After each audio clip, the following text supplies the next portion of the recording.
kama mchungaji umesema sio vizuri kufanya tendo la ndoa kabla ya ndoa.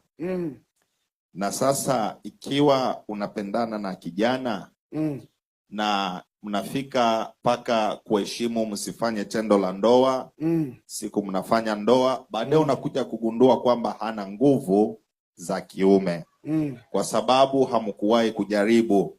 Sasa ndoa hiyo mimi nitafanyeje? Sasa kwa sababu bado hujapata asiye na nguvu, nafikiri tusimjadili. Tutajadili tukifika kwenye daraja kwamba unavukaje. Na haya ndio mambo ambayo tunayasolve na wachungaji kulingana na situation iliyopo. Kuna vitu vingine huwa hatuweki reference, kwa sababu tukiweka reference kwamba unaachana naye, mwingine anaweza kumwacha tu ambaye ana nguvu lakini sio sana. Anasema haziko sana, pastor alisema unaachana naye, tutavunja ndoa nyingi. Hiyo tunaijadili kwa kulingana na mazingira ya huyo mtu, si ndio?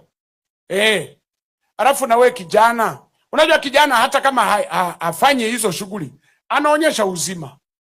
Ndio maana unakuta hata tutoto tudogo kakiamka asubuhi unakuta mnara wa simu, na unajua tu kabisa aka ni kazima aka. Sasa wewe mnara wa simu hauonyeshi kabisa, hauonyeshi kabisa. Alafu natafuta mtoto wa watu. Paulo anasema heri kuoa kuliko kuwaka nini? Kuwaka tamaa. Sasa wewe hata tamaa uwaki. Unataka kuoa nini sasa? Wakati hata uwaki. Unataka, ndio maana hakuna mchungaji duniani anakemea kuwaka. Uliwahi kuona mchungaji anasema wale wanaowaka waje mbele? Tunataka muwake ili muoe. Si ndio?